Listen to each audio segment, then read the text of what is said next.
Imagine uma cidade de pequeno porte com cerca de 58 mil habitantes e um PIB de quase 15 bilhões de reais.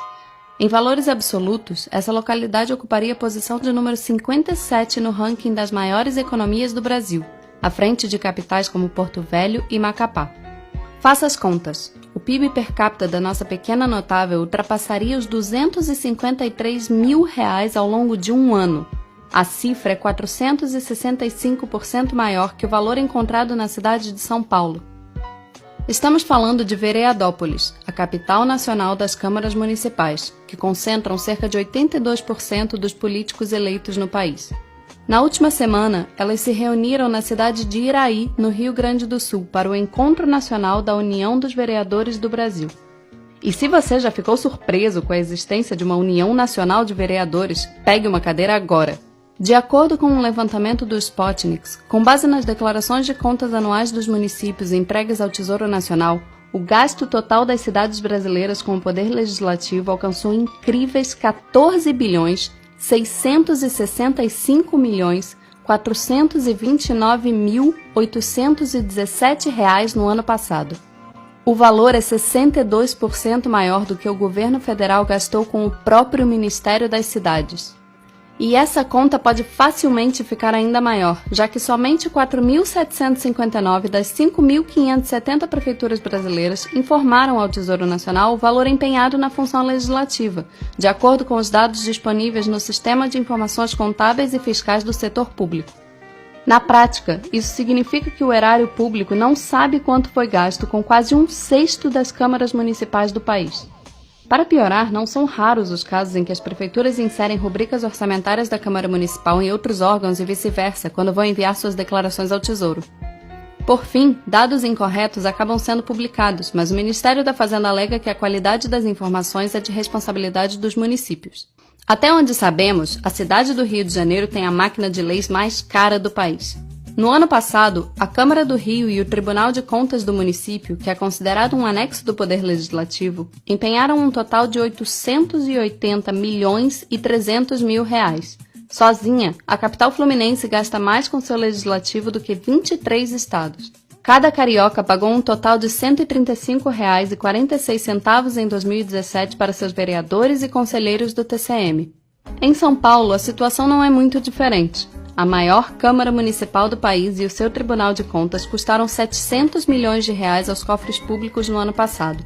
O custo por habitante, no entanto, é bem menor. Foram R$ 58,15 para cada paulistano. Aliás, dividindo o custo das câmaras de vereadores pelo número de habitantes que elas representam, São Paulo e Rio de Janeiro passam longe das primeiras posições. A Câmara Municipal que custa mais caro aos seus contribuintes no país fica em São Pedro das Missões, microcidade do interior do Rio Grande do Sul. Com 1.991 habitantes, a cidade gastou R$ 1.796.154 com sua Câmara Municipal em 2017, o que representa quase um quinto das despesas do município. Foram R$ 902,14 por cada cidadão.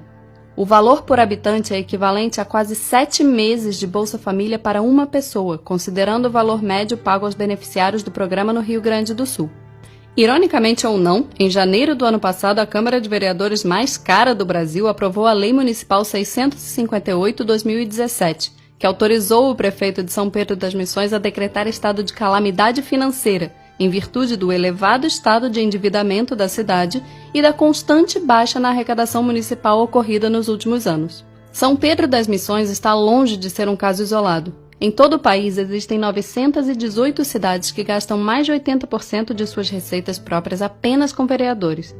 Em 707 delas, o custeio das casas de leis é superior ao valor arrecadado pela prefeitura. Essa autêntica jabuticaba pode ser explicada pela Constituição de 1988, que estabelece percentuais máximos da receita dos municípios destinados aos seus legisladores. O problema está na base de cálculo. Além de excluir os gastos das câmaras municipais com servidores aposentados, os percentuais são estabelecidos com base na receita obtida no ano anterior, incluindo na conta não apenas o valor arrecadado pela cidade por meio de seus tributos, mas também as transferências constitucionais recebidas da União e dos estados. Não tem como essa conta fechar. Um estudo da Firjan aponta que o país poderia economizar 10 bilhões de reais todos os anos caso o orçamento das câmaras municipais fosse restrito às receitas próprias da cidade, sem considerar as transferências constitucionais. E a situação pode ficar ainda pior. Tramita na Câmara dos Deputados o projeto de lei complementar 137/2015, de autoria do senador Flecha Ribeiro, do PSDB do Pará. Já aprovada no Senado, a proposta torna ainda mais flexíveis as regras para a criação de novos municípios, o que serviria como impulso para um crescimento ainda maior dos gastos com a nossa tão querida Vereadópolis.